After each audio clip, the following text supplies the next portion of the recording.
New kid on the internet block, and they say their commitment to making sure their customers are happy extends to naming the company just that. Joining us tonight are Rick Pascua, Chairman and President of Happy Communications, and Paulo Flores, Chief of Happy's Network Operations. Gentlemen, welcome to Business Nightly this evening. Thank you for having us. First, the technology part. What is 4G, and what are the highlights of what I can enjoy with 4G, that is, 4G? So basically, 4G is a much bigger pipeline, and it allows you to move around the network. It's built on an NGN core, and then it has a new technology, radio communications on the outset. All right, let's make it clear first that your platform is on 4G, and tell us now what makes 4G different from 3G. Well, basically, it's the amount of data you'd be able to pump into the network that makes it different. Maybe we could use an analogy, and I use it for my own conversation because I'm not a technical guy.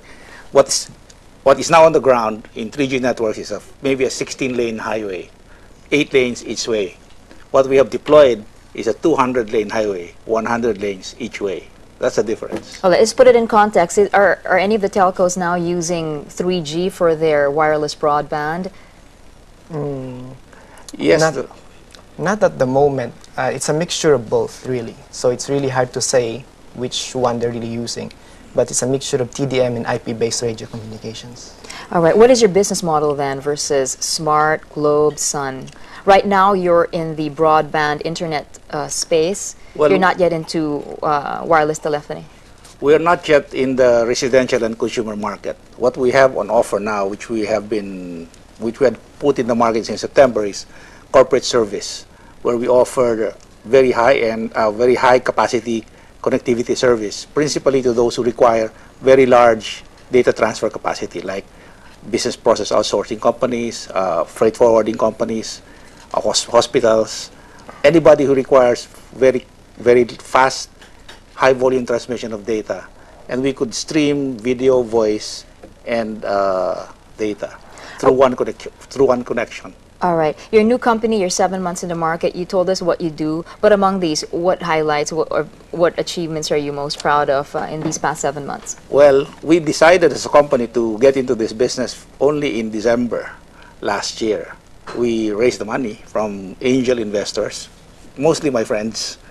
And then we sourced the technology, put them all together ourselves. The heart of our system is a Pinoy-invented soft switch, which we didn't buy from anybody else, but one of our guys put together himself.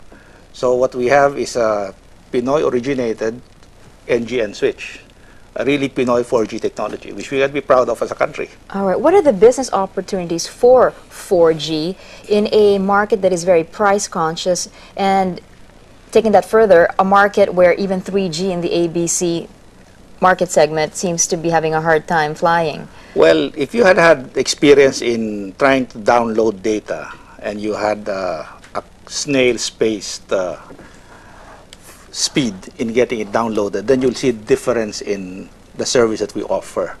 Also, there are many places in the country. Of the several thousand towns in the country, less than 20% actually have telecommunication service.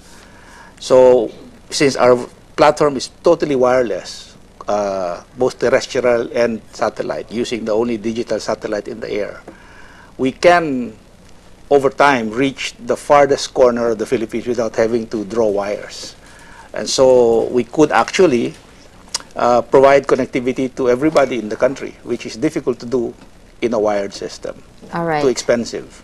Speak of the farthest corners, where do you plan to take this business? Do you plan to compete in the cell phone market anytime soon? Well, one of the things that we will roll out is a handset that could receive voice, video, and data signals. You could actually watch TV. Our residential model will cost you a maximum of 3,000 pesos a month. That will give you voice, internet, and IPTV connection, which you could enjoy in 3 different devices, whether here or abroad, provided you have IPTV, I mean, if you pay for that, among that basket of services that you get, is there enough support for the IPTV feature? Yes, presently? there is a company that is already company called TVU that is a franchisee or a distributor of TVU, of the foreign TVU, which we have had conversations with to jointly work together. One of the applications we actually had already tested is we broadcast through the internet the Gawad Kalinga event at the Mall of Asia a couple of weeks ago, or 3 weeks ago. We actually, he was the one who did it, put up the system there. I got a call from Maria Montalivano Wednesday morning. She said, "Can you broadcast my event?"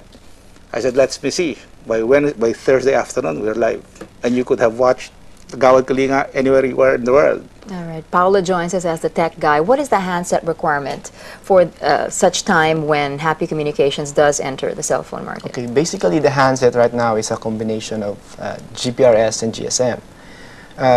Sometime in the future, there will be usage for the Wi-Fi part of the dual mode phones, wherein you can both be GSM and then 4G network all at the same time. So it's not mutually exclusive. Example, the Apple iPhone. HP is coming out with the same dual mode phones, Wi-Fi and GSM. We will not ask you to terminate your Smart or Globe or Sun service. You could keep being their clients, provided you add us as an extra carrier. Paulo, you're going to add something? With the advent of the dual mode phones comes a dual mode service too. So that's as simple as it gets. So this is your business model now. You're catering to companies, eventually build up to competing in the cell phone. All right. But your business model is not an acknowledgement that there is not enough space anymore for the three major cell phone carriers. You want people to carry to operate more than one line using your handsets, which will carry 2 SIMs. Basically, that's it. Yes. And because I wonder if you feel that there's enough space, for you to compete. Once you experience our service, you will probably go to us first before you go to the other carrier. All right. You mentioned that you have a bunch of angel investors behind you. Of course, the 3 major telcos have big conglomerates behind them. Ayala for Globe, of course, First Pacific for Smart, and JG Summit for Sun. Give us a flavor of who the financial muscle is. Well, beyond saying that they're angel investors. Some of my partners include Fred Yao of Zesto, Bobby Lavinia of FINMA, Gabi Panlilio of the Panlilio Jewelry Group, Rico Brizuela of the Airlift Asia Holdings. But they invest principally in their individual capacity.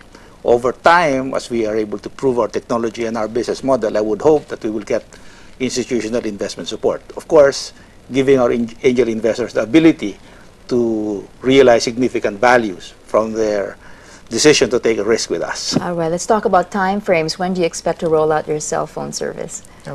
Basically before 2010. He got you to commit right there. And how about... But for me, early 2008. All right. So we'll be watching out for that then. That's just next year. For your wireless broadband, when do you expect to offer to the residential market? About the same time, because it's the same equipment that we'll be using for the handheld mobile service and the residential service. All right. Happy Communications Chairman and President, Mr. Vic Pascua, and Chief of Network Operations, Paulo Flores. Thanks for joining us this evening. Thank you very much. Thank you for having us.